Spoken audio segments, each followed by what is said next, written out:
안녕하십니까. 우리 주 예수 그리스도를 작별한 부활로 헤어진 승천으로 헤어진 사도들이 마가의 다락방에 120문도가 모여서 기도한 중에 급과 한 바람과 불길 같은 성령의 오순절에 임했습니다. 그러니까 성령의 말하심을 따라 각기 다른 방언으로 말하는데, 이 방언이 이 성령 충만한 그 성령 강림의 교회가 시작되면서 처음으로 나타난 현상 중에 하나가 이 방언입니다. 그때 경건한 유대인들이 천하 각국으로부터 와서 예루살렘에 머물러 있더니 이 소리가 나며 큰 무리가 모여 각기 자기의 방언으로 제자들이 말하는 것을 듣고 소동하여 다 놀라 신기하게 여겨 이르되, 보라, 이 말하는 사람이 다 갈릴리 사람이 아니냐.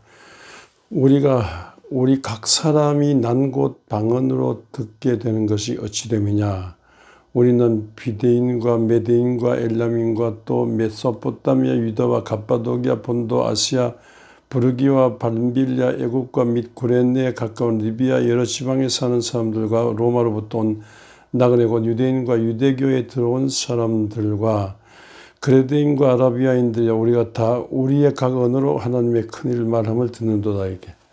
이렇게 그 당시에 전 세계적으로 모였는데, 제자들이 성령으로 말하는데, 방언을 말하는데, 이 방언을 다 알아듣는 거예요. 거기 이런 사람이 다 알아듣는 그런 방언입니다. 이 방언은 그 당시에 성령 강림, 처음으로 성령 강림하는 이 당시에 있었던 좀 이상한 방언이죠. 이 방언은 모두 알아듣는 방언입니다. 알아듣는 모든 사람들 다, 다른 나라 사람들, 다른 언어를 쓰는 사람들 다 와서 알아듣는 그런 방언이었어요. 기이한 방언이죠. 통역도 아닌데 다 알아듣는 거 있죠. 그런데 이 방언은 사실상 이 당시에 딱 한 번 있었던 방언이 아닌가. 그 후에 방언은 고린도전서 14장, 12장 이하에서 말하는 그 방언과는 다른 방언이죠. 그 방언은 예를 들어 고린도전서 14장 같은 경우는 사람들이 못 알아듣는다 그랬어요.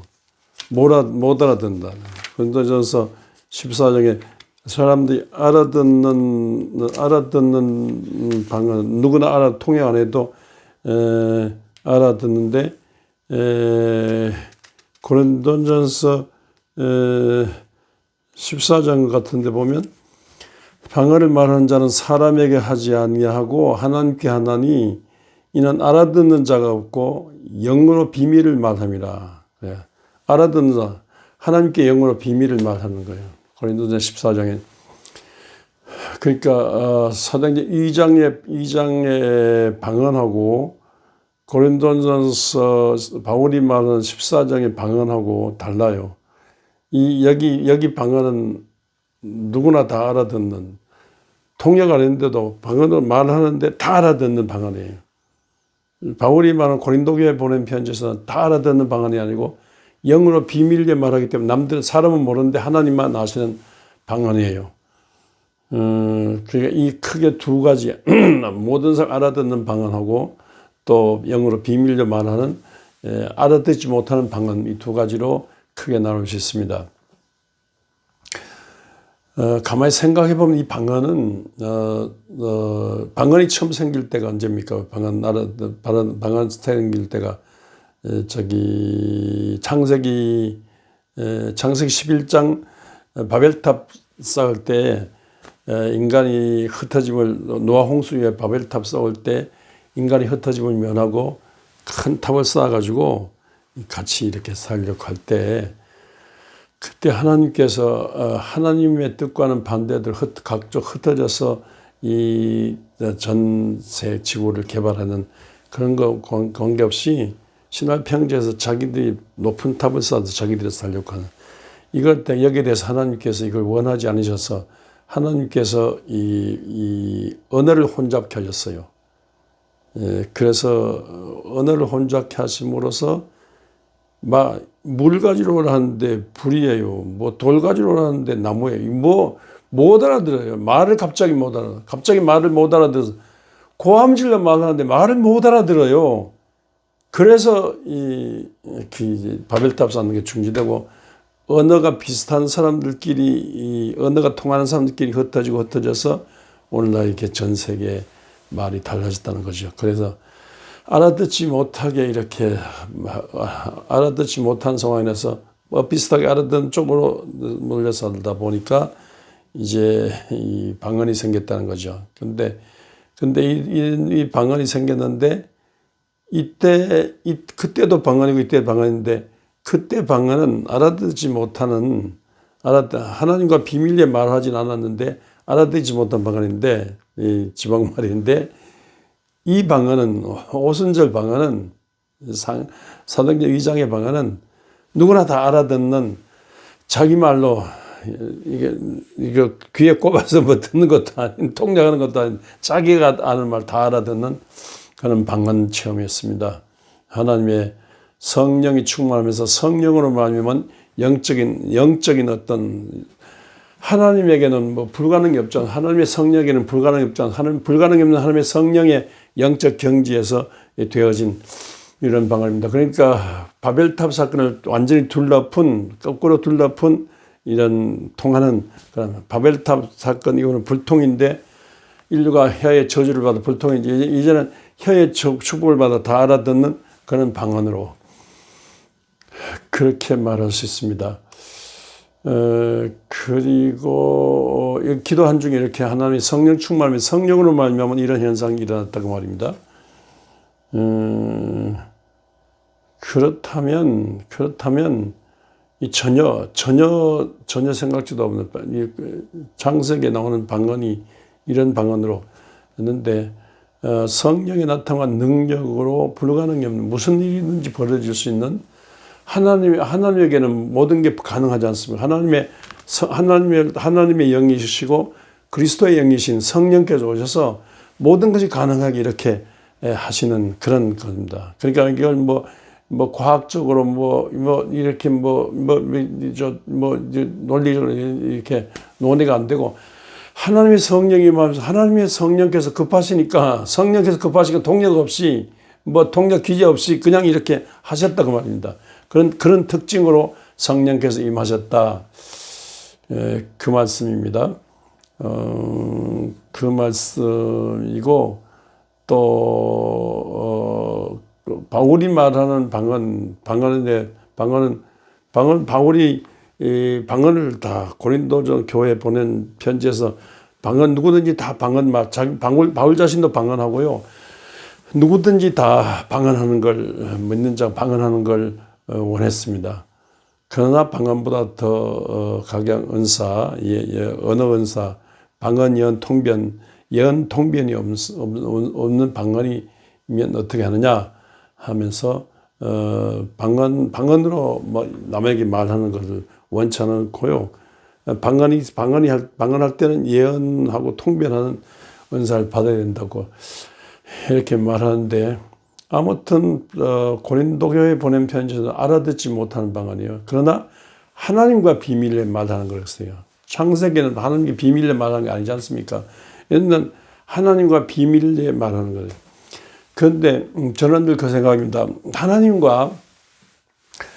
하나님과 비밀로 말할 정도일 경우는 어떤 경우입니까? 내가 남한테, 이웃, 형제, 친구들한테 비밀로 말할 때 그 친구하고 내하고 비밀로 말할 정도로, 비밀이다 하면서 비밀로 말할 정도로 친한 관계예요. 하나님과 기도를 많이 하면서 하는 중에, 하나님이 내 안에 계시고 내가 하나님 안에 거하는 중에, 하나님과 합일된, 하나님과 어떤 영적 교제하는 중에 친히 그리스도 예수 이름으로 하는 것 친한 중에, 하나님의 언어가, 하나님께 비밀로 말하는 언어가 내가 언어를 하게 된다 합니다. 그러니까 우리 방언을 어떻게 생각하십니까? 방언을 하는 걸 원하십니까? 그런데 방언을, 이 초대교회에 나타나는 현상, 성령 충만 방언인데, 그리스도의 성령을 주신다 했으니까 성령 구하는 자에게 성령을 주신다 그러니까 구하여 성령 받고 믿기를 바라고 성령 받는다는 말은 데코마이로 받는단 말이에요. 그러나 성령 충만 받는단 말은 람반으로 받는 말이에요. 성령 각양 은사로 나타나는 성령 충만함을 받는 그런 성령 충만을 받길 바라고 성령을 인정하고 환영하면서 사명하며 성령 충만함을 받기를 바라고 근데 그런 성령 충만함 중에 자연적으로 주는 은사인데 이 은사도 인정하고 환영하면서 사모하며 성령 충만함을 인정할 뿐 아니라 성령 은사도 사모하면서 받으려고 했어야죠. 성령 은사가 지혜 지식 머리에 지혜 지식 분별력 입술에 방언 통병 몸에 믿음 신유 능력 이런 9가지 은사인데 이 은사를 주신다고 했으니까 성령이 보이지 않는 성령께서 나타나심으로 이렇게 주신다고 했으니까 은사를 인정을 받으려고 해야죠. 받으려고 함에도 불구하고 안 주시면 뭐 하나님이 그 인사를 주시는 거고요. 안 주셔도 낙심하지 말고 주신 다음에 감사함으로 방언을 받는 게 중요하죠. 방언을 받는데 바울이 말한 이 초대교회 이 사도행전의 이 은사는 이때 한번 나타났는데 바울은 이 방언을 재해석하기를 하든 하나님께 비밀로 말하는 거라 알아듣는 사람 없다고 했으니까 바울이 주의 뜻을 받들어서 전한 성의 감동으로 전한 방언 은사를요 받으려고 애쓰고 또 바울 자신도 방언으로 기도한다 그랬어요. 그리고 방언을 밖으로 남에게 말하지 말고 이 은사를 입술의 은사를 사모하면서 이렇게 하나님과 깊이 기도로 교제하는 중에 하나님이 내 안에 내가 하나님에 거하는 깊은 신비한 경지를 이루면서 세상이 알아듣지 못할 영적인 언어로 하나님과 비밀을 말하는 그런 경지. 그러니까 기도하는 중에 여러 현상도 나타났습니까? 깊은 기도하는 중에 여러 현상이 나타나는데 하나님과 비밀을 말하는 방언 은사도 있으니까 이를 인정하고 환영하며 사모하며 방언 은사를 받으려고 애쓰시는 여러분들 되시길 바랍니다. 근데 이 방언사를 받기를 바랍니다 이렇게 말하면 그거 왜 받아야 되느냐? 왜 받아야 되느냐? 이 방언에 대해서 아주 비판적으로 말하는 사람 많고 아주 조롱하는 사람도 많고요. 또 방언을 이게 방언 자체를 잘못된 것으로 봐요. 무슨 이단이 하는 것인데 아니 성경에 있는데 왜 이단이에요? 성경의 것을 부정하지 말았고요. 심각한 말이죠. 성경에 있으니까 성경에는 은사를 사모하고 인정하며 사모하며 아주 기도하는 순간 그냥 성령 은사를 사모하는 방언 은사를 사모하면 기도하는데 하나님께 안 주시면 하나님의 책임이고 그러나 이 은사가 있으니까 믿음의 조상들이 다 이런 성령 은사를 받았으니까 이렇게 오늘날 또 깊은 기도 경지에 들어가면서 날마다 쉬지 말고 기도하는 삶으로서 방언 은사 받고 믿는 여러분들 되시길 바랍니다. 그런데 이거 아는 사람하고 모르는 사람은 몰라요. 성경이 있는데 이걸 체험하는 사람만 알아요. 그리고 방언 은사를 받는 것이 왜 받아야 되냐? 그건 애를 왜 낳느냐? 애를 낳아본 사람이 애를 알아요. 애를 낳아본 사람이 애를 왜 낳느냐 하지만 애를 낳아본 사람하고 애를 낳아보지 않은 사람 달라요. 아기를 낳아가지고 키우는데 진짜 황홀한 감동입니다. 이렇게 아기 안 낳은 시대지만 우리 딸 아기 낳은 애 딸 보니까 얼마나 감동이 이게 황홀한 감동이에요. 그런데 아기를 안 낳는 시대인데 여러분 아기를 낳아보십시오. 황홀한 감동 이보다 더 큰 복이 없습니다. 가장 큰 복이 자식의 복이에요. 그런데 이렇게 다 없다가 받으면요. 돈도 없다가 받으면 진짜 자식이 없다가 받으면 진짜 또 그런 어떤 기술이 없다가 보면 진짜 좋은 겁니다.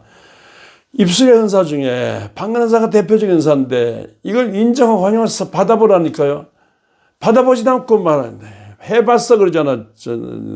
받아봐야 된다니까. 받아봐야 받는 자가 알아요. 더 이상 말할 필요 없어요. 왜 방언은사가 왜 중요한지, 왜 기도 우리 신앙생활이 중요한지 아는 사람하고 모르는 사람은 몰라요. 그러니까 사모하고 인정하고 사모하며 기도한 중에 방언은사를 받기를 바랍니다. 그러니까 이렇게 방언은사를 받기까지, 또 방언사 주시지 않는다 할지라도 방언사 받기까지 하나님과 비밀로 말할 정도로, 하나님과 비밀로 통할 정도로, 하나님과 비밀의 언어를 말할 정도로 이렇게 깊은 기도 경지에 들어가고, 쉬지 말고 늘 기도한 중, 우리 삶이 쉬지 말고 기도하는 삶이지 않습니까? 그러한 깊은 경지에 들어간 중에 신비한 방언의 경지까지도 가는 그런 성도. 그래서 이 너무 표피적으로 너무 가볍게 믿는 이런 상황에서 깊은 그물을 깊은 데로 내려가지 않습니까?